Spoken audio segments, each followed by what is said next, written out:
Okay, let's talk about something really interesting. There's this quiet revolution happening on India's streets, but there's also a massive challenge hiding right in front of us. You know, if you've been in any big Indian city lately, you've probably noticed it. That constant engine roar, it's quieter. It's being replaced by this sort of hum, the hum of electric vehicles. And that's awesome, right? But here's the thing. There's a pretty uncomfortable secret about what's actually powering this whole revolution. So what is that secret?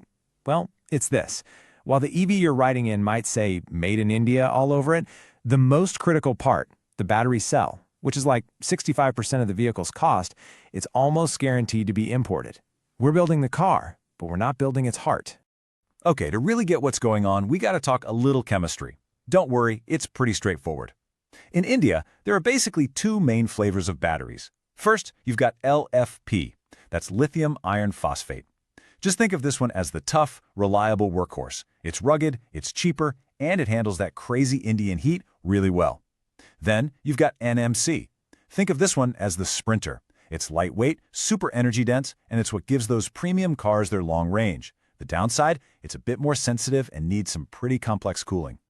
And look, this whole thing is about scale. By 2030, between the EV boom and, our energy storage needs, India's demand for these batteries is projected to hit a massive 250 gigawatt hours.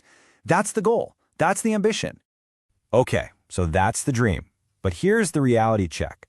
Right now, our domestic manufacturing capacity is just 10 gigawatt hours. You see that? That's not just a gap. That is a massive chasm between where we are and where we need to be. So, who's filling that gap for us and for the rest of the world? Well, you just have to look at the numbers. It's pretty clear. China is the undisputed king here, holding a staggering 72% of the world's battery manufacturing. For all intents and purposes, they are the world's battery factory. So that leads to the obvious question, right? If there's all this demand, why can't India just, build more factories? Problem is, it's not as simple as just putting up 4 walls and a roof. The dependency, it runs way, way deeper than that. See, the real issue here is that China has been incredibly strategic. They've established choke points across the entire value chain. We're not just talking about assembling the final cells. No. They control the refining of the raw materials, and maybe most importantly, they control the very machines that you need to build the factories in the first place. And this right here is the real secret weapon. They're called mother machines. This is the super specialized, high-tech, complex equipment you absolutely need to build a gigafactory. And guess what?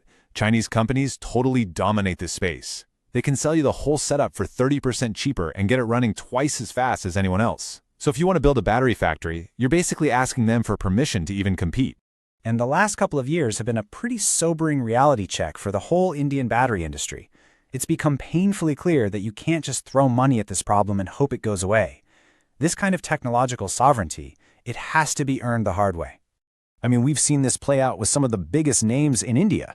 Reliance had to hit pause on its ambitious gigafactory plans. Why? Because Beijing decided to tighten its tech export controls. They basically told their own companies, hey, don't sell our secret sauce abroad. At the same time, you had Ola Electric, who had this massive 20 gigawatt target.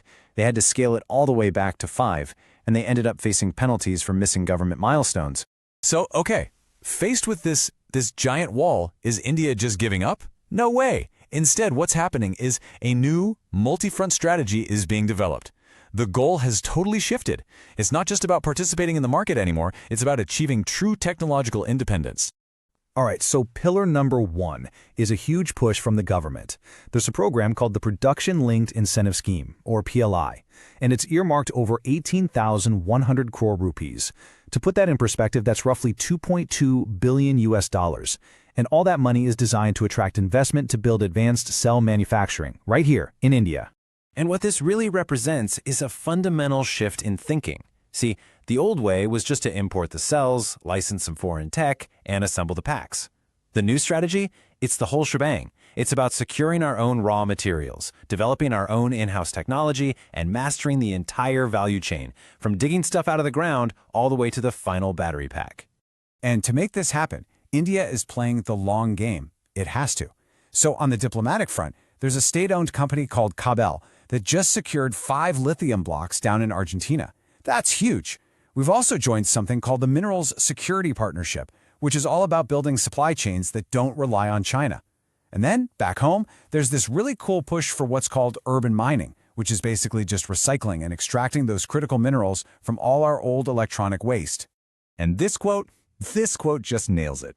For a country like India, which doesn't have a lot of its own lithium mines, recycling isn't just some feel-good green initiative, it's a survival strategy. Think about it. Every single gram of cobalt we can pull from an old laptop is a gram we don't have to go out and import. So, when you boil it all down, this whole strategy is about one thing: a profound transformation. India is trying to go from being just a customer in the global battery market, buying what other people have already made, to becoming a chemist. Innovating new ideas, refining our own materials, and building it all from the ground up. So when we see those headlines about companies pausing their plans or scaling back their ambitions, it's really easy to look at that and think, oh, it's failing. But maybe that's not what's happening. Maybe these are just the inevitable growing pains of a nation that's learning how to build something, not just buy it. This is what the hard road to self-reliance actually looks like. So yeah, the road ahead for India is definitely electric. That quiet hum of EVs on our streets, it's only going to get louder. But the real fight, the fight to own the power behind that future, the chemistry, the technology, the actual cells themselves, that battle is really just getting started.